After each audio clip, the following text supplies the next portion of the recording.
Bab 1311 meningkatkan ke peringkat legendaris yang terfragmentasi. Apa, ini adalah catatan rahasia Dewa Bulan? Si Feng menatap buku kuno di tangannya berkali-kali, hatinya tidak bisa tenang bahkan setelah beberapa waktu. Bahkan napasnya sekarang sudah tertahan. Ada 5 kitab suci alkimia besar dalam domain dewa. 5 kitab suci alkimia besar ini seperti alkitab bagi para alkemis dan sangat dicari. Di masa lalu, setiap alkemis yang berhasil mendapatkan kitab alkimia ini telah menjadi individu terkenal di dunia alkimia. Sementara itu, salah satu dari 5 kitab suci alkimia agung adalah catatan rahasia Dewa Bulan. Legenda mengatakan bahwa Dewa Bulan telah mengeditnya secara luas. Namun, banyak perang juga telah terjadi antara kerajaan dan kekaisaran karena catatan rahasia Dewa Bulan, dan akhirnya terbagi dan tersebar di seluruh domain dewa. Akhirnya, dengan berlalunya waktu, catatan rahasia Dewa Bulan telah menghilang sepenuhnya. Si Feng tidak pernah membayangkan bahwa dia benar-benar akan menemukan catatan rahasia Dewa Bulan, dan bahkan mendapatkannya di halaman Moonlight. Setelah itu, dia mengklik dengan bersemangat untuk memeriksa panel atribut dari catatan rahasia Dewa Bulan. Catatan rahasia Dewa Bulan, volume 1. Kompilasi terperinci tentang pengalaman dan teknik Dewa Bulan dalam alkimia. Ada total 3 volume. Seseorang bisa mendapatkan warisan Dewa Bulan ketika ketiga volume dikumpulkan. Ini sebenarnya dibagi menjadi 3 volume. Hati bersemangat Si Feng awalnya mendingin segera. Namun, setelah memikirkan masalah itu, ia mendapati situasinya masuk akal. Catatan rahasia Dewa Bulan telah diperebutkan oleh kerajaan kuno dan kekaisaran berkali-kali sebelumnya. Di sisi lain, sudah bertahun-tahun sejak seseorang menginjakan kaki ke Moonlight Courtyard. Jelas bahwa catatan rahasia Dewa Bulan di sini tidak memiliki kaitan apapun dengan perang kuno yang terjadi di benua domain dewa. Satu-satunya penjelasan untuk menjadi salinan di sini adalah bahwa tidak hanya ada satu catatan rahasia Dewa Bulan. Namun demikian, Si Feng sudah sangat puas dengan hasil ini. Di antara 3 volume yang terdiri dari catatan rahasia Moon God, volume pertama berisi informasi mengenai berbagai materi dalam domain God. Itu seperti ensiklopedia alkimia. Dengan buku ini, pemain dapat memahami berbagai sifat bahan alkimia dan membangun fondasi yang kuat ketika mereka mencoba membuat resep baru. Alasan mengapa ruang penelitian Titan City dapat membantu pemain dalam mencapai peringkat Master dan Grandmaster terutama karena banyaknya informasi yang terkandung di dalam kamar. Sementara itu, informasi penelitian Dewa Bulan kemungkinan besar tidak sedikit lebih rendah jika dibandingkan dengan database alkimia kota Titan. Perusahaan perdagangan cahaya lilin akan memiliki waktu yang jauh lebih mudah untuk mengasuh ahli alkimia. Setelah itu, Si Feng menyimpan catatan rahasia Dewa Bulan dan mulai memeriksa barang-barang lainnya yang ia peroleh. Meskipun Si Feng telah menaruh semua perhatiannya pada Raimon di dalam ruang penelitian, sebelum dia beraksi, dia sudah merencanakan untuk mengambil beberapa item yang memancarkan Divine Might. Luar biasa, tepatnya ada 6 kristal dewa. Si Feng tumbuh bersemangat saat dia melihat ke-6 item yang memancarkan Divine Might di tasnya. Saat ini, Soul Orb hanya kehilangan 6 God Crystals untuk melepas segel pertama yang ditempatkan Paimon. Meskipun pasti ada lebih banyak dewa kristal yang belum berhasil dia temukan, tertinggal di dalam ruang penelitian. Si Feng hanya melihat 8 item dengan potensi tinggi untuk digunakan sebagai kristal-kristal. Sementara itu, ketika dia menjarah ruangan, dia hanya berhasil mengambil 7 item itu. Jika dia mencoba pergi untuk yang terakhir, ada lebih dari 90% kemungkinan Raimon akan membunuhnya.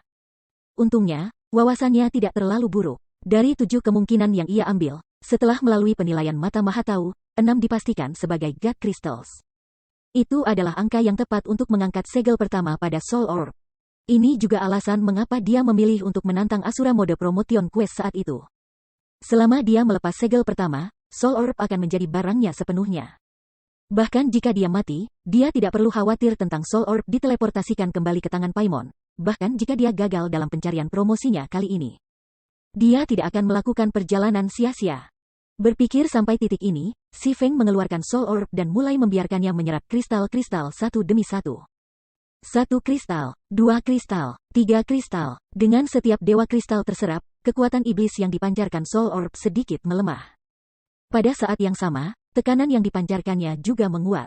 Ketika Soul Orb menyerap God Crystal terakhir, tiba-tiba ia berjuang bebas dari genggaman Si Feng dan terbang ke udara. Kemudian terbentuk di langit arai sihir 7 kali lipat yang mencakup radius lebih dari 1000 yard. Jumlah mana yang ditarik arai sihir beberapa kali lebih banyak daripada ketika Raimon memobilisasi mana di ruang penelitian. Sementara itu, tekanan yang dipancarkan Soul Orb juga berubah menjadi Divine Might. Seperti naga yang tertidur bangun, Soul Orb membuat binatang iblis yang jauh dan iblis bergidik tanpa sadar. Tubuh mereka runtuh ke tanah saat mereka menjadi lumpuh karena ketakutan. Sebuah pusaran mana yang menakutkan kemudian terbentuk di sekitar Soul Orb. Wasiat yang diturunkan dari Soul Orb dengan kekuatan iblis hitam pekat berlomba untuk menekan wasiat ini. Siapa ini? Siapa yang berani mematahkan segelku? Sosok ilusi tiba-tiba muncul di udara. Meskipun Si Feng tidak bisa melihat dengan jelas penampilan sosok ini. Cara sosok itu memandang rendah semua makhluk hidup dan aura penguasa yang dipancarkan sosok itu mendorong Si Feng untuk menurunkan kepalanya secara naluriah. Sementara itu, kemarahan yang terkandung dalam suara sosok itu membuat jiwa Si Feng bergidik. Untungnya, ketika Soul Orb menerobos penindasan kekuatan iblis, sosok ilusi ini juga menghilang. Dengan penghapusan segel, penampilan Soul Orb mengalami perubahan signifikan. Sekarang, rune ilahi emas yang samar-samar terlihat beredar di permukaan bola. Sementara itu, ukurannya juga menyusut. Sebelumnya, ukurannya kira-kira sama dengan kepalan tangan orang dewasa. Sekarang, hanya setengah dari ukuran itu. Ketika Soul Orb mendarat kembali di telapak tangan Si Feng, dia tidak lagi merasa seperti berada di bawah pengawasan. Soul Orb, item peringkat legendaris yang terfragmentasi. Awalnya bagian dari Treasure of Illusion. Namun, karena disempurnakan oleh Dewa Iblis Paimon, kekuatan sejati fragmen telah disegel. Saat ini, sebagian kecil dari kekuatannya telah diperbaiki. Keterampilan aktif tambahan 1 air jiwa, menciptakan air jiwa dari jiwa yang rela disumbangkan oleh para pemain. Tidak ada cooldown. Setiap 50 jiwa pemain yang diserap akan menghasilkan setetes air jiwa. Keterampilan aktif tambahan 2 Crystal of Souls, membuat Crystal of Souls dengan menyerap sebagian jiwa monster. Tidak ada cooldown. Setiap 30 jiwa monster di peringkat Great Lord atau di atas yang diserap akan menghasilkan 1 Crystal of Souls. Level monster harus 5 tingkat lebih tinggi daripada pengguna. Keterampilan aktif tambahan 3 Divine Power Absorption, menyerap kekuatan suci untuk memulihkan Soul Orb itu sendiri. Ada total 3 segel. Penghapusan segel kedua membutuhkan 10 kristal dewa. Jumlah yang diserap saat ini, 0. Meskipun iblis Dewa Paimon telah menyegel jiwa orb, itu telah dibangunkan oleh stigmata emas. Segel itu bisa dilepas dengan menyerap kekuatan suci. Tidak bisa dihancurkan. Pemilik, Ye Feng. Jika item ini dipegang oleh orang lain, mereka akan menerima serangan balik dari kekuatan iblis dan kekuatan ilahi. Luar biasa. Atribut ini benar-benar luar biasa. Si Feng kagum dengan pengenalan teks orb jiwa. Kembali ketika Soul Orb masih di peringkat epik, itu sudah sangat luar biasa. Sekarang setelah ia pulih dan mencapai peringkat legendari yang terfragmentasi, atributnya menjadi lebih dahsyat. Tidak hanya jumlah jiwa yang diperlukan untuk Water Soul berkurang 2, tapi sekarang, dia bahkan bisa menghasilkan Crystal of Souls. Meskipun membuat Crystal of Souls jauh lebih merepotkan daripada proses untuk Water Soul, Crystal of Souls adalah item yang bisa diperoleh hanya melalui keberuntungan di domain God. Sementara itu, Crystal of Souls tidak hanya dapat meningkatkan fokus pemain seperti yang dapat dilakukan Water Soul tetapi juga mengumpulkan mana di sekitarnya. Memungkinkan pemain untuk tetap berada pada kondisi mental puncak dan semakin meningkatkan fokus mereka. Selain itu, Crystal of Souls memiliki durasi 5 jam, sedangkan cooldown-nya adalah 10 jam. Dalam God's Domain, Crystal of Souls dapat masuk peringkat 10 besar di antara berbagai item pendukung untuk pemain tempur. Biasanya, kristal itu hanya bisa ditemukan di reruntuhan kuno. Sekarang setelah Soul Orb telah mendapatkan kemampuan seperti itu, Si Feng tidak bisa membantu tetapi berharap dia bisa segera berangkat dan membantai sekelompok bangsawan agung. Selain itu, bahkan jika dia mati sekarang, orb jiwa tidak akan jatuh dari tasnya. Dia bisa bergerak tanpa rasa takut. Pada saat yang sama, tanpa pengawasan Dewa Iblis, pemain gelap akan mengalami kesulitan mengetahui bahwa Soul Orb ada di tangannya. Namun, Si Feng tidak tahu bahwa setelah dia mengangkat segel, keributan meletus di antara semua kekuatan gelap. Hadiah asli yang diberikan Paimon pada Si Feng sudah menggoda banyak orang untuk bertindak. Sekarang, bagaimanapun, karunia itu menjadi lebih mewah. Sistem, Demon God Paimon telah mengirimkan perintah pemulihan untuk Soul Orb. Selama seseorang dapat membunuh pengguna Soul Orb dan mendapatkan Soul Orb, Demon God Paimon akan secara pribadi mempromosikan mereka ke peringkat Viscon serta memberikan hadiah berlimpah. Mereka yang ingin menerima pencarian harus membayar 2000 kristal ajaib. Apakah kamu ingin menerima pencarian? Kues ini berlaku untuk jangka panjang dan dapat diterima kapan saja. Pencarian ini tidak memiliki batas waktu. Ketika perintah pemulihan ini dirilis, ia segera menggoda pemain gelap yang tak terhitung jumlahnya untuk beraksi. Sudah banyak yang sulit untuk dipromosikan ke Baron. Namun, sekarang, Dewa Iblis Paimon sebenarnya menawarkan untuk mengangkat mereka langsung ke peringkat Viscon, yang satu peringkat lebih tinggi dari Baron. Bagaimana mungkin mereka tidak tergoda? Di tempat lain, Si Feng tetap tidak peduli dengan masalah ini. Dia hanya duduk diam di bawah pohon ketika dia dengan hati-hati mengagumi cincin emas yang dia curi dari Raja Saman Kegelapan, Raimon. Bab 1312 Kegilaan di Antara Gelap. Dark Knight Empire, Outpost Headwind. Headwind Outpost adalah peta sumber daya tinggi level 50 hingga level 70 yang terletak dekat dengan ibu kota Kekaisaran Dark City. Angin kencang bertiup di sini sepanjang tahun, tetapi karena efek korosi gelap angin, sangat sedikit orang yang mau naik level atau mencari di sini. Namun, tim 100 orang saat ini bertarung melawan sekelompok besar Cyclopes di daerah tersebut. Topan adalah level 53 dan level 54.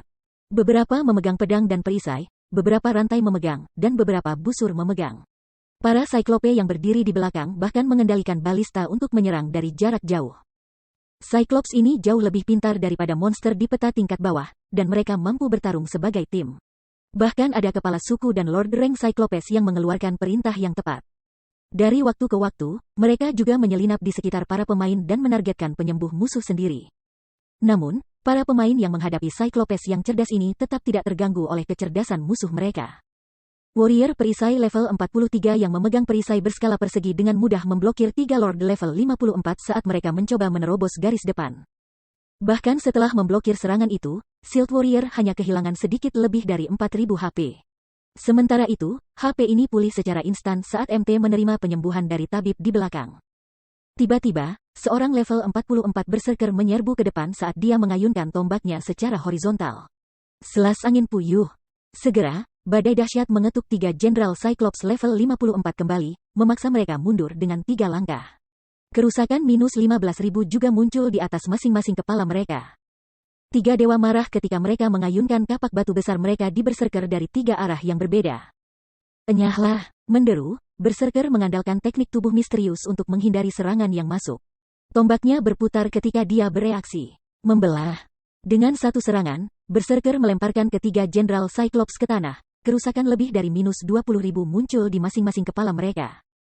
Upaya penyergapan 3 Jenderal Cyclops digagalkan sepenuhnya. Bos Brute sangat kuat. Dia berurusan dengan 3 Jenderal Cyclops sendirian. Seru seseorang di tim. Ini bukan apa-apa untuk Bos Brute. Bos Brute adalah berserker nomor 2 di Sin of Pride kami. Jika Bos Brute bertransformasi, dia dapat dengan mudah menangani 10 Jenderal Cyclops sekaligus, apalagi 3. Sesumbar Ranger berbaju hitam. Banyak anggota tim memandang Brute Spear dengan tatapan penuh hormat. Sepanjang Sin of Pride, Brute Spear adalah orang pertama yang menjadi Demon Baron. Ketika Brute Spear memasuki kondisi iblisnya, ia bahkan memiliki kekuatan untuk menyaingi pemain tier 2. Jika dia menyelesaikan promosinya dan menjadi pemain tier 2 sendiri. Kehebatannya tidak terbayangkan. Dia bahkan mungkin peringkat dalam 10 besar di Sin of Pride. Di Super Guild, dia akan tak tertandingi selain dari monster-monster tua itu. Berhenti mengobrol dan selesaikan Cyclops ini. Kami di sini bukan untuk menggiling monster. Brute Spear menegur orang-orangnya di obrolan tim. Mendengar kata-kata Brute Spear, semua orang kembali fokus ketika mereka mulai menyerang dengan hiruk-pikuk. Tiba-tiba, mereka semua mendengar suara notifikasi sistem. Sistem, Demon God Paimon telah mengirimkan perintah pemulihan untuk Soul Orb. Selama seseorang dapat membunuh pengguna Soul Orb dan mendapatkan Soul Orb, Demon God Paimon akan secara pribadi mempromosikan mereka ke peringkat Viscon serta menghadiahi mereka dengan jumlah hadiah yang berlimpah. Mereka yang ingin menerima pencarian harus membayar 2000 kristal ajaib. Apakah kamu ingin menerima pencarian? Quest ini berlaku untuk jangka panjang dan dapat diterima kapan saja. Pencarian ini tidak memiliki batas waktu. Sampah. Apakah aku melihat sesuatu? Viscon. Pemberitahuan itu mengejutkan setiap anggota tim. Sepanjang dosa kesombongan, hanya Brute Spear yang menjadi Baron. Tidak ada Viscon tunggal di antara semua pemain di Flower of Seven Sins, apalagi Sin of Pride. Demon Viscon berada pada tingkat kekuatan yang sama sekali berbeda. Ketika mereka berubah, fisik mereka akan meningkat sebesar 50%. Peningkatan itu bahkan lebih besar daripada ketika para pemain menyelesaikan promosi tier 2 mereka. Bahkan sekarang, tidak ada seorang pun di seluruh bunga 7 dosa yang hampir menjadi Viscon, namun satu pencarian menawarkan posisi sebagai hadiah. Bos Brute, hadiahnya sangat kuat. Haruskah kita menerima pencarian? Ranger berpakaian hitam, Chensu, diam-diam bertanya pada Brute Spear. Hanya beberapa dari mereka yang tahu bahwa Frost Eye saat ini memiliki Soul Orb. Sebelumnya, Dewa Iblis hanya menyatakan bahwa mereka yang memulihkan Soul Orb akan mendapatkan hadiah. Paling-paling pencarian diberikan beberapa reputasi. Ini sedikit berguna bagi Brute Spear, yang sudah menjadi Baron. Namun, situasinya telah berubah. Jika Sin of Pride memiliki Demon Viscon, itu akan mendapatkan keunggulan dari 6 dosa lainnya. Viscon, bahkan Brute Spear tergoda. Namun, segera, dia menggelengkan kepalanya dan berkata, kita berbicara tentang menghadapi Frost Eye. Aku pikir kita harus memberitahu Kaksis dan membiarkannya memutuskan. Jensu mengangguk setuju. Jensu telah menyaksikan kekuatan Frost Eye secara pribadi. Frost Eye adalah seorang ahli yang mampu membunuh Helvian, seseorang yang memegang gelar adjudikator di King's Return, dan dia telah melarikan diri dengan selamat. Selain itu, Frost Eye telah mengalahkan Brute Spear hanya dalam beberapa langkah. Dia bukan ahli yang bisa diremehkan. Sementara itu, di speedboat perunggu di Laut Karang, Hundred Leaves, yang saat ini memimpin armada ke-8 Freedom Alliance, juga menerima pesan dari Demon God Paimon. Ketika dia membaca pemberitahuan sistem, dia tertegun. Apa yang dia lakukan pada iblis Dewa Paimon? Dia menyebabkan cukup banyak masalah bagi Paimon untuk mengumumkan satu demi satu hadiah. Ketika Hundred Leaves melihat pemberitahuan sistem, dia tidak bisa tidak mengingat Si Feng yang misterius. Pemain gelap seperti dirinya akan mati untuk membentuk semacam hubungan dengan Dewa Iblis. Namun, Si Feng membuat Dewa Iblis marah, bahkan menawarkan pangkat Viscount sebagai hadiah. Ini akan menarik. Pemimpin persekutuan bahkan mungkin memutuskan untuk berhenti mengabaikan pria itu. Hundred Leaves tidak bisa menahan senyum. Dia sangat tidak senang ketika ketua persekutuannya memintanya untuk menyerah mengejar Si Feng. Namun, situasinya telah berubah. Jika kuil suci memiliki Viscount Iblis, itu akan sangat membantu rencana masa depan persekutuan. Untuk sementara waktu, karunia Dewa Iblis Paimon menggoda banyak ahli kegelapan, dan banyak dari mereka menerima pencarian itu. Mereka juga mulai meneliti Soul Orb dan identitas pemegangnya. Sementara itu, Si Feng sepenuhnya tidak tahu tentang masalah ini saat dia memeriksa cincin emas. Semakin dia memeriksanya, dia semakin bersemangat. Segalanya seperti yang dia duga. Cincin emas itu memang cincin Injil. Sementara itu, karena cincin inilah Raimon memperoleh kepercayaan diri untuk bersaing dengan berbagai negara di domain milik dewa. Di masa lalu, berbagai super guild tidak berdaya melawan NPC secara individual. Hanya setelah bekerja bersama dan mengorbankan banyak pemain ahli dan elit, super guild ini menghancurkan cincin dan mengalahkan Raja Saman Gelap. Ring of Gospel, produk belum selesai. Item peringkat epik, dibuat oleh Raja Saman Kegelapan setelah mengumpulkan energi dunia, cincin ini berisi dunia mini. Cincin ini dapat menekan ruang di suatu daerah, memberikan dominasi mutlak pengguna atas ruang tersebut. Keterampilan tambahan satu proyeksi dunia, menekan radius 3000 yard. Semua musuh dalam area tidak dapat menggunakan alat teleportasi atau keterampilan tipe teleportasi dan komunikasi dengan dunia luar terputus. Melemahkan fisik musuh sebesar 30% dan menurunkan atribut dasar sebesar 20%. Mempertahankan proyeksi dunia menghabiskan 5000 kristal sihir setiap 10 menit. Tidak ada cooldown.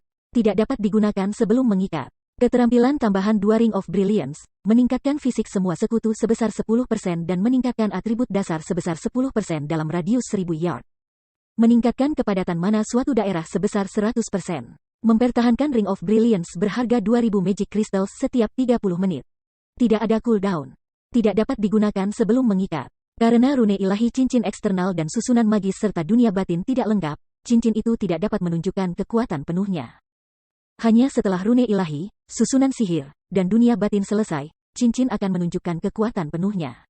Tingkat penyelesaian saat ini, 30%. Tidak terikat, begitu Si Feng selesai membaca statistik, suara notifikasi sistem mencapai telinganya. Sistem, apakah kamu ingin mengikat cincin Injil? Bab 1313 Penghalang Dunia. Melihat pemberitahuan sistem, Si Feng segera berpikir untuk mengklik tombol Bin. Dalam Guts Domain, beberapa senjata dan peralatan harus diikat sebelum digunakan. Setelah dijilid, barang tidak bisa lagi diperdagangkan, dan hanya pemain yang bisa menggunakannya. Nilai item akan berkurang secara signifikan. Ketika item terikat menjadi usang dan pemain tidak lagi membutuhkannya, mereka akan menjadi sangat tidak berharga. Tidak seperti barang tidak terikat yang bisa dijual ke pemain lain dengan harga murah, barang terikat hanya bisa disimpan di gudang atau dihancurkan. Namun, cincin Injil jelas tidak berada dalam kategori yang sama. Itu bukan senjata atau baju besi. Itu bahkan dapat digunakan dari dalam tas pemain. Selain itu, menurut deskripsi keterampilannya, cincin Injil itu sangat kuat. Itu tidak akan menjadi kurang bermanfaat seiring berjalannya waktu. Mengikatnya pasti bermanfaat. Namun, segera setelah pemberitahuan sistem pertama memudar, yang lain mengikuti. Sistem, karena sifat dunia miniatur yang sangat tidak stabil di dalam cincin Injil, jika kamu ingin mengikat cincin itu, kamu harus mengeluarkan 30.000 kristal ajaib setiap 7 hari untuk menstabilkan dunia miniatur. Jika kamu tidak memenuhi persyaratan dalam 7 hari, cincin Injil akan runtuh. Kamu juga akan menerima serangan balik, yang secara permanen mengurangi fisik kamu hingga 30%. Harga yang sangat mahal, bahkan para gubernur kelas 1 saat ini tidak akan bisa menjaga hal ini dengan baik. Si Feng tidak bisa menahan keterkejutannya ketika dia melihat pemberitahuan sistem kedua. Kristal sihir sudah menjadi kebutuhan sehari-hari untuk berbagai guild besar. Mereka menghabiskan jumlah yang menakutkan setiap hari meskipun hanya mengumpulkan sejumlah kecil. Mayoritas persekutuan tingkat pertama domain dewa hanya memiliki stok sekitar 60.000 kristal ajaib. Butuh waktu lama bagi mereka untuk mengumpulkan begitu banyak, namun itu hanya cukup untuk mempertahankan cincin Injil selama 2 minggu. Cincin Injil praktis adalah binatang buas kristal. Berbekal informasi baru ini, Si Feng memutuskan untuk tidak mengikat cincin Injil untuk saat ini. Lagi pula, dia tidak bisa memberinya makan sesuai kebutuhan saat ini. Setelah itu, Si Feng menyimpan cincin Injil. Dia memutuskan untuk mengikat dengan cincin itu hanya setelah Zero Wing mampu mendapatkan Magic Crystals dalam jumlah yang cukup. Bagaimanapun, Zero Wing masih dalam tahap pengembangan dan sangat membutuhkan Magic Crystals. Setelah istirahat sebentar, ia memutuskan untuk menjelajahi ruang Dewa Bulan. Tujuan Tier 2 Promotion Quest-nya adalah untuk menyegel Raja Iblis. Ruang Dewa Bulan itu luas, bahkan bisa menyaingi peta skala besar game. Karena Si Feng tidak tahu lokasi persis Raja Iblis, ia harus mencari peta sedikit demi sedikit. Pasukan patroli iblis lebih banyak muncul. Si Feng mengerutkan kening diam-diam mengamati demons yang berpatroli dari puncak pohon. Dia telah menghabiskan beberapa jam menjelajahi Moon God Space. Awalnya, ia hanya sesekali bertemu pasukan patroli di tepi luar Space God Bulan. Namun, semakin dalam dia berkelana, semakin banyak pasukan patroli yang dia temui. Sekarang, setelah mencapai area bagian dalam peta, ia tidak dapat melanjutkan. Jika dia maju dengan ceroboh, dia akan memperingatkan regu patroli iblis atau binatang iblis yang berkeliaran. Terlepas dari yang dia lawan, hasilnya akan sama. Selain dari pasukan patroli iblis, Si Feng memperhatikan level 65 Magic Light Dragon Lynx terbang melewatinya dari waktu ke waktu. Jika mereka menemukannya, dia akan menemukan kematiannya. Ini harus menjadi yang terjauh yang bisa aku bergerak sambil menghindari deteksi. Mulai saat ini, aku harus berjuang melalui aku. Si Feng melirik ke level 70 binatang iblis yang berkeliaran. Bermain-main dengan pasukan patroli iblis terlalu berbahaya. Namun, dia bisa mencoba untuk menghadapi binatang iblis yang berkeliaran sendirian. Serigala iblis berkepala 2. Binatang iblis, Tuan. Level 70. HP 22 juta per 22 juta. Setelah pasukan patroli iblis lain bergerak melewatinya, Si Feng mengambil Blazing Meteor dari pinggangnya dan melemparkannya ke serigala iblis berkepala 2 yang saat ini tidur di rumput. Nyalakan api dewa, sebuah ledakan yang menyilaukan menabrak punggung serigala iblis. Minus 62,197. Tidak buruk, tampaknya pertahanan serigala iblis tidak terlalu tinggi. Dengan kerusakanku, aku seharusnya bisa membunuhnya dengan cepat. Si Feng dievaluasi. Pasukan patroli iblis mengikuti pola tertentu di ruang Dewa Bulan. Namun, binatang iblis tidak. Jika pertarungan berlarut-larut, ia kemungkinan akan menarik paket Lord Beas Iblis peringkat. Pada saat itu, melarikan diri pun akan sulit. Sebagai serigala iblis berkepala 2 merengek, itu berbalik ke Si Feng dengan tatapan dingin. Kemudian berlari menuju penyerangnya. Si Feng berbalik dan melarikan diri, memikat binatang iblis menjauh dari tepuk pasukan patroli iblis. Serigala iblis berkepala 2 sangat cepat. Meskipun mengaktifkan Windwalk, ia cepat-cepat mengejar Si Feng. Kedua kepalanya kemudian menggigit pendekar pedang dari 2 arah yang berbeda. Membalikkan kakinya, Si Feng berputar. Kepalanya hanya beberapa sentimeter dari rahang kanan iblis serigala ketika yang terakhir bergerak melewatinya. Dengan sisi iblis wolf terbuka, Si Feng mengaktifkan Phantom Kill dan Nine Dragon Slash. Bekerja dengan doppelgangernya, ia kemudian meluncurkan serangkaian serangan pada perut lunak iblis serigala berkepala 2, keduanya menangani lebih dari minus 10.000 kerusakan dengan setiap serangan. Meskipun Demonic Wolf berkepala 2 mencoba untuk berbalik dan membalas, fisik Si Feng menyaingi pemain Tier 2. Baik dia dan doppelgangernya tetap di sisi Demonic Wolf. Serigala iblis terlalu besar untuk mempertahankan diri atau melawan serangan. Setelah 10 menit atau lebih, serigala demonik berkepala 2 level 70 runtuh di depan kaki Si Feng. Dari awal hingga akhir, Si Feng bahkan belum tergores.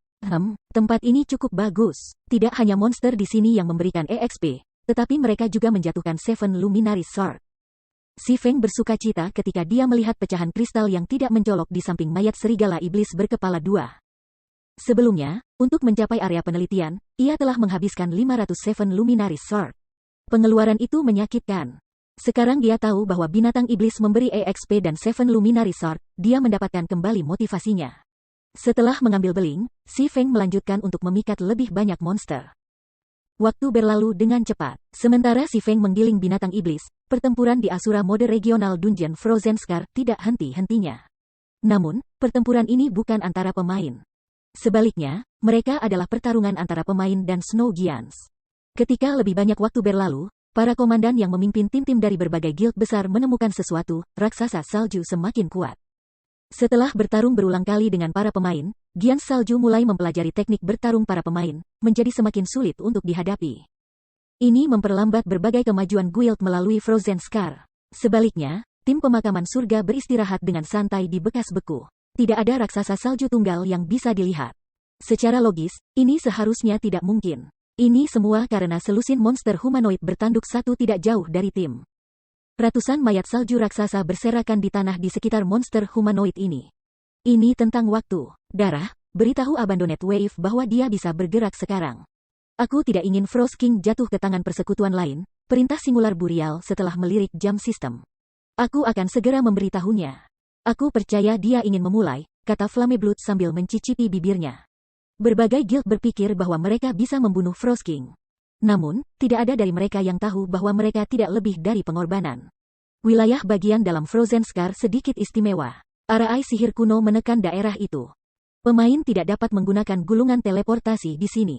Kebetulan ini memberikan kesempatan bagi Abandoned Wave kesempatan untuk melahap para elit guild ini. Di tempat lain, Si Feng membunuh binatang iblis di hutan tanpa henti. Setelah menggiling selama lebih dari sehari, levelnya telah naik dari level 51 ke 23% dari level 53. Kecepatan levelingnya sangat mencengangkan. Dengan bonus keberuntungan ilahi Providence, Si Feng membunuh serigala iblis berkepala dua dan memperoleh 7.000 dan peralatan. Mengambil peralatan, Si Feng menaksirnya dengan mata maha tahu. Potongan yang aku inginkan akhirnya jatuh. Mata Si Feng bersinar dalam kegembiraan saat dia melihat item di tangannya. Peralatan ini tidak lain adalah ikat pinggang untuk Shadow Moon set yang dia butuhkan. Sekarang setelah memiliki ikat pinggang, dia akhirnya menyelesaikan peralatan set Shadow Moon.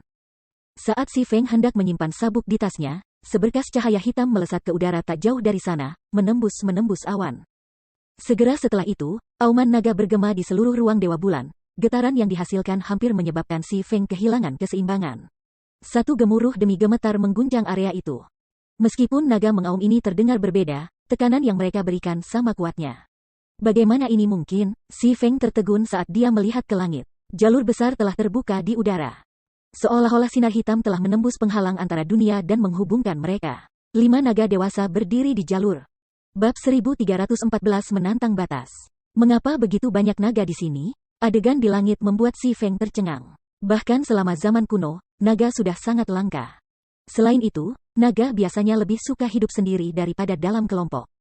Melihat beberapa Magic Light Dragonlings bergerak sebagai sebuah kelompok sudah cukup sulit dipercaya, namun sekarang Si Feng menatap 5 naga dewasa yang baru saja muncul. Jika kelima naga ini muncul di domain dewa, mereka dapat dengan mudah mengubah seluruh kekaisaran menjadi abu. Naga dewasa adalah monster legendaris tingkat 5. Termasuk peringkat kehidupan mereka yang tinggi, bahkan NPC tier 5 pun tidak dapat mengalahkannya. Membunuh satu naga akan membutuhkan sekelompok NPC semacam itu. Jika 5 naga bekerja bersama, hasilnya akan sangat menghancurkan. Meskipun jalan telah terbuka di World Barrier, itu sangat tidak stabil. Turbulensi spasial bahkan menjadi ancaman besar bagi naga dewasa. Tidak akan mudah bagi naga untuk memasuki ruang Dewa Bulan dari dunia lain. Sementara itu, sinar hitam berusaha menstabilkan saluran spasial. Namun, ini memberi Si Feng petunjuk. Space Moon God terlalu besar. Bahkan setelah sehari penuh eksplorasi, Si Feng hanya menutupi sebagian kecil dari peta. Dia harus menginvestasikan lebih banyak waktu jika dia ingin menjelajahi semuanya. Sekarang setelah pilar cahaya hitam telah menyebabkan keributan yang begitu besar, tak perlu dikatakan, pilar cahaya harus terkait dengan pencariannya. Si Feng segera berangkat menuju asal pilar hitam. Meskipun pilar cahaya tampaknya tidak jauh, pada kenyataannya, itu adalah kebalikannya. Mencapai asalnya akan membutuhkan waktu yang sangat lama. Selanjutnya, saat Si Feng tumbuh lebih dekat ke pilar, begitu pula binatang iblis. Banyak dari pasukan patroli iblis juga berkumpul menuju pilar cahaya, membuat mereka semakin sulit untuk dihindari.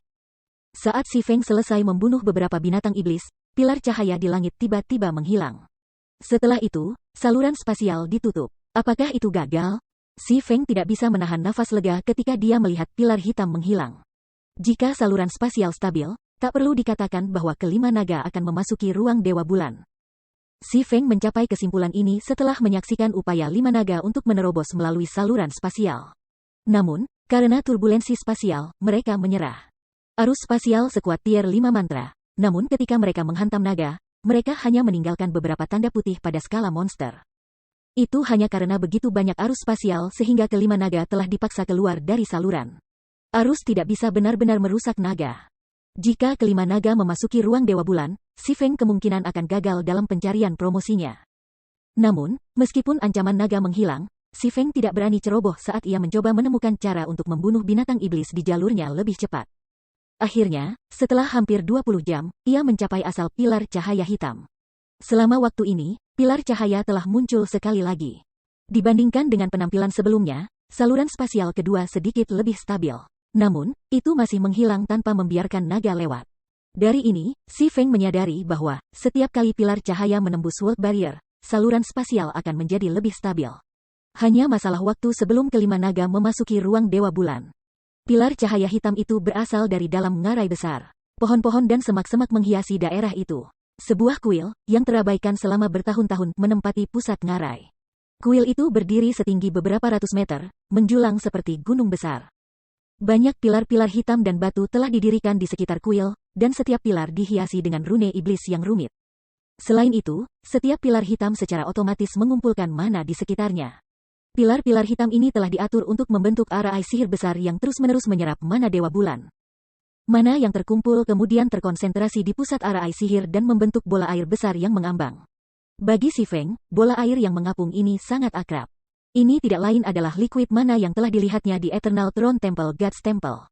Namun, 9 bola liquid mana yang disulap oleh 9 bangsawan hanya sebesar rumah. Sebagai perbandingan, bola liquid mana di depannya adalah ukuran bangunan 7 lantai.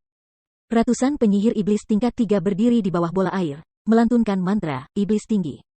Besar dengan sayap seperti kelelawar mengarahkan liquid mana ke dalam susunan ajaib yang telah diukir ke tanah.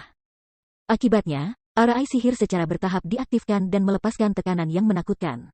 Raja Iblis benar-benar ada di sini. Si Feng tidak bisa membantu tetapi mengalihkan pandangannya ke arah iblis yang tinggi dengan 2 tanduk menyala dari dahinya. Demon ini tidak lain adalah target pencariannya, Raja Iblis Storas. Storas, makhluk gelap, Raja Iblis. Level 72, HP, tanda tanya, tanda tanya, tanda tanya, tanda tanya, tanda tanya, garis miring tanda tanya, tanda tanya, tanda tanya, tanda tanya, tanda tanya, tanda tanya. Namun, bukan Raja Iblis yang membuatnya sakit kepala, tetapi ratusan demons tingkat 3. Penyihir Iblis, makhluk gelap, Iblis, level 70, HP 33 juta per 33 juta. Seorang penyihir Iblis tunggal sudah cukup ancaman bagi Si Feng, belum lagi beberapa ratus. Jika Iblis ini mencapai domain dewa, mereka bisa menyerbu dan menangkap banyak kota NPC besar. Menghadapi begitu banyak orang sendirian adalah bunuh diri. Si Feng terikat. Dengan penyihir iblis yang mengelilingi Storas, dia bahkan tidak bisa mendekati Raja Iblis, apalagi menyegel monster itu. Tidak, aku masih harus punya kesempatan. Si Feng tiba-tiba teringat sesuatu saat dia melihat arai besar yang didukung liquid mana. Dalam God's Domain, liquid mana bahkan lebih berharga daripada Seven Luminaries Crystals. Ini karena mana dalam liquid mana lebih murni. Namun, sangat sedikit orang di God's Domain yang bersedia menggunakan liquid mana karena terlalu murni. Pemain biasa tidak bisa menggunakannya. Paling tidak, seseorang perlu mencapai standar tier 4 sebelum berpikir untuk menggunakan liquid mana. Meskipun Storas mempertahankan arai sihir, penyihir iblis hanya tier 3. Mereka seharusnya tidak bisa mempertahankan arai sihir lama. Begitu mereka mencapai batas mereka akan menyerah pada keadaan lemah untuk jangka waktu tertentu. Mempertimbangkan pilihannya, Si Feng memutuskan untuk menunggu. Jika segala sesuatunya berubah seperti yang dia duga, maka dia masih memiliki kesempatan untuk menyelesaikan pencarian promosinya. Jika tidak, dia mungkin harus menyerah. Waktu berlalu dengan cepat. Segera, liquid mana memenuhi kuil. Tiba-tiba, Storas berteriak dan mengaktifkan arai sihir. Pilar cahaya hitam lain kemudian melonjak dari kuil dan menembus world barrier. Setelah fenomena ini berlanjut selama setengah jam, arai sihir dinonaktifkan, dan pilar cahaya menghilang. Segera setelah itu, penyihir iblis merosot ke tanah, punggung mereka dipenuhi keringat. Itu jelas bahwa mempertahankan arai sihir telah mengambil korban besar pada tubuh mereka. Baik, seperti yang aku harapkan, Si Feng mengungkapkan kegembiraannya saat penyihir iblis turun. Penyihir iblis ini menderita debuff yang disebut Magic Backlash. Serangan sihir. Semua atribut menurun sebesar 95%. Tidak dapat menggunakan mantra apapun untuk waktu yang singkat. Bahkan Raja Iblis Storas menderita Magic Backlash versi yang lebih lemah. Atributnya menurun sebesar 95%. Meskipun tidak seperti para penyihir iblis, Storas masih bisa menggunakan mantra. Namun, Si Feng tidak buru-buru menyerang. Sebaliknya, ia terus menonton dari jauh. 6 detik, 7 detik, 8 detik. Tatapan Si Feng tertuju pada setiap aksi demons saat ia dalam hati menghitung durasi debuff. Deskripsi Magic Backlash tidak menyatakan berapa lama itu bertahan. Dia hanya akan memiliki satu kesempatan untuk menyegel Raja Iblis tingkat 5.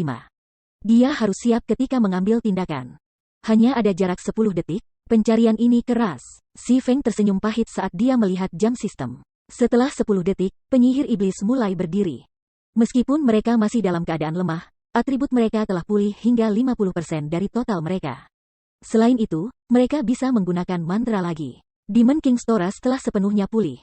Sebelum menyegel Storas, Si Feng harus merusaknya dengan parah. Namun, bahkan jika Raja Iblis tingkat 5 hanya memiliki 10% atributnya, ia masih merupakan keberadaan yang menakutkan. Bahkan jika Si Feng bisa melemahkan Storas lebih lanjut dengan Seven Luminary Source Stone, melukai Raja Iblis dalam 10 detik yang singkat adalah mustahil. Lagi pula, Si Feng menyadari betapa menakutkan keberadaan tier 5. Sepertinya aku hanya bisa menggunakan cincin Injil dan mencobanya. Si Feng mengambil cincin Injil dan mengikatnya sendiri. Dua keterampilan yang diaktifkan cincin Injil dapat menekan Raja Iblis dan meningkatkan kekuatan Si Feng. Ini adalah kartu terkuat yang bisa dia mainkan. Sekali lagi, waktu berlalu dengan cepat.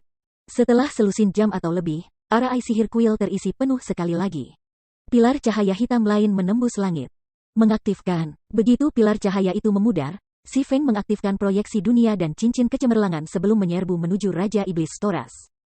Bab 1315 Asura vs Raja Iblis. Begitu pilar hitam menghilang, penyihir iblis dan Raja Iblis Storas menghela napas lega. Namun, pada saat berikutnya, tekanan kuat turun pada mereka. Iblis, yang dilemahkan dari ritual, menyerah pada penurunan atribut lainnya. Dalam sekejap mata, para penyihir iblis, yang awalnya memiliki 33 juta HP, hanya memiliki 1.320.000 HP tersisa. Dalam hal atribut dasar, mereka bahkan tidak cocok untuk monster biasa level 70. HP Raja Iblis Storas masih belum diketahui, dan auranya masih sangat kuat. Setiap pemain normal bermandikan aura ini akan merasa seolah-olah mereka baru saja masuk ke suap berlumpur saat gerakan mereka tumbuh lamban. Raja Iblis tingkat 5 benar-benar kuat. Si Feng dalam hati merayakan fakta bahwa dia memiliki batu sumber 7 panji. Jika dia hanya bergantung pada debuff Magic Backlash dan keterampilan cincin Injil, Storas akan membunuhnya. Setelah itu, Si Feng mengaktifkan Seven Luminary Source Stone, batu yang melepaskan cahaya merah yang mempesona. Miniatur, susunan sihir emas mulai terbentuk di sekitar Storas. Rantai emas kemudian muncul dari susunan sihir. Rantai itu menyedot kekuatan Raja Iblis. Sekarang, Si Feng tidak lagi melihat Storas sebagai lawan yang tidak terjangkau. Manusia tercela. Kenapa kamu memiliki itu? Mata merah darah Storas menoleh ke Si Feng dengan marah. Namun, setelah melihat tingkat Si Feng, senyum sinis seperti manusia muncul di wajahnya. Apakah kamu berpikir bahwa pendekar pedang tier 1 yang lemah sepertimu dapat membunuhku hanya dengan menekan kekuatanku? Manusia bodoh, kamu akan membayar kebodohanmu. Storas mengulurkan tangannya dan memanggil tombak tulang. Dia kemudian dengan ringan melemparkan senjata ke arah Si Feng, yang masih lebih dari 40 yard jauhnya. Siu! Tombak itu melesat ke arah Si Feng seperti meteor, begitu cepat sehingga Si Feng nyaris tidak bisa melihatnya. Sangat cepat, Si Feng terkejut. Storas telah dilemahkan 3 kali lipat. Proyeksi dunia saja telah mengurangi fisiknya hingga 30%. Biasanya, ini adalah kerugian besar bagi monster dan pemain tingkat tinggi. Namun, bahkan setelah debuff yang parah seperti itu, Storas masih sangat kuat dalam semua aspek. Tanpa pilihan lain, Si Feng segera mengaktifkan Power Liberation dan Heavenly Dragon Breath sebelum mengeksekusi pari. Peng!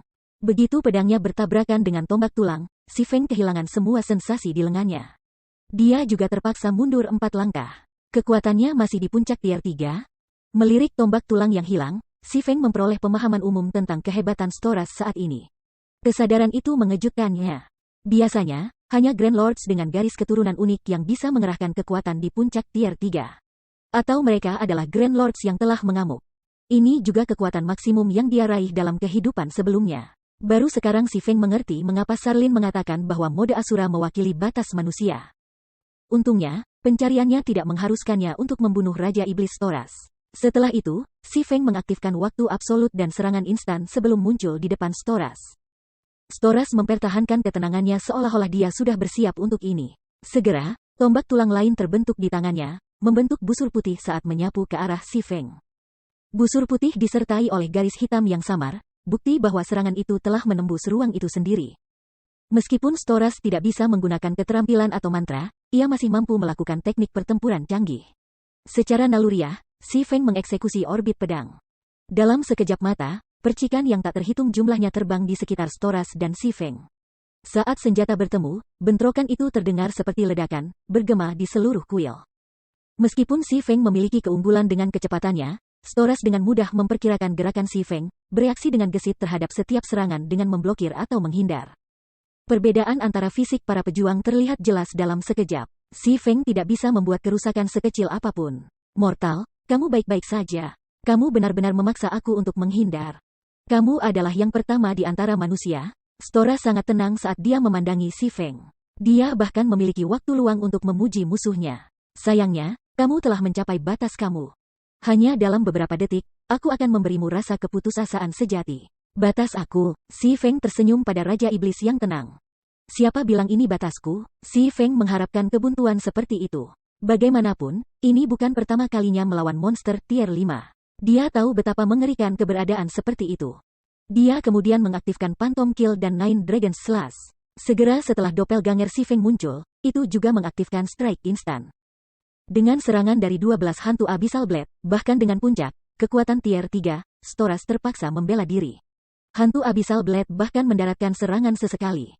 Sayangnya, kerusakan hantu itu bukan kepalang. -1, hantu hanya memberikan 1 kerusakan wajib. Pertahanan Storas tidak melemah sedikit pun. Pertahanannya masih di standar tier 5. Hanya menggaruk Storas tidak mungkin, apalagi menimbulkan cedera berat. Berhentilah membuang-buang energimu. Seorang manusia fana seperti kamu tidak bisa menyakitiku bahkan jika aku berdiri di sini dan tidak melakukan apa-apa. Ejekan memenuhi pandangan Storas saat dia menatap Si Feng. Tidak. Itu tidak benar. Ketika Si Feng mulai putus asa, dia menyadari sesuatu. Jika Storas memiliki pertahanan keberadaan tier 5, mengapa Raja Iblis mempertahankan dirinya? Jika serangannya tidak berguna untuk memulai, Storas tidak perlu menghindari atau memblokir serangannya. Raja Iblis bisa berdiri di sana saat dia menunggu 10 detik untuk berlalu. Selain itu, kondisi promosinya yang jelas adalah untuk menyegel Storas. Ini menunjukkan bahwa Storas memiliki semacam kelemahan. Selama dia menemukan kelemahan itu, dia bisa menyegel Storas. Karena itu, Storas membela diri. Mata Maha tahu, benar saja, ada kelemahan. Si Feng segera menemukan arai sihir tersembunyi di atas hati Storas. Saat ini, beberapa jenis kekuatan menekan arai sihir. Itu melawan rantai emas di sekitar tubuh Storas, mencegah rantai dari menunjukkan kekuatan terbesar mereka. Sial, apakah dia menemukannya? Tatapan Storas berubah dingin ketika dia melihat permukaan susunan sihir di mata Si Feng. Dengan tergesa-gesa, dia menarik diri dari pendekar pedang. Selama dia bertahan selama 10 detik, dia bisa menangani hama ini bahkan dengan penindasan arai sihir. Kamu ingin lari? Saat Storas mundur, Raja Iblis mengkonfirmasi kecurigaan Si Feng. Langkah ilahi, segera, 10 doppelganger mengelilingi Storas. Dengan Si Feng di depan, 10 doppelganger mengayunkan pedang mereka ke Raja Iblis, target mereka adalah susunan sihir di hatinya. Mati, tiba-tiba, Storas mengamuk saat dia menusukkan tombaknya ke Si Feng dan orang-orang asingnya. Tombak itu memiliki jangkauan yang lebih panjang dari pedang satu tangan. Sebelum pedang Si Feng dapat mencapai arai sihir, tombaknya akan menembus Si Feng. Dengan atribut Si Feng, dia hanya perlu 1 serangan untuk membunuh pendekar pedang itu. Dengan sangat cepat, Storas menikam Si Feng dan 10 doppelgangernya, memperlihatkan senyum ganas. Namun, doppelganger tepat di belakang Storas, yang telah ditusuk berkali-kali, mengungkapkan senyum, Killing Ray di tangannya tiba-tiba menusuk jantung Storas. Bayangan ilusi. Killing Ray melewati jantung Storas dan menghancurkan kristal yang menekan arai sihir penyegel.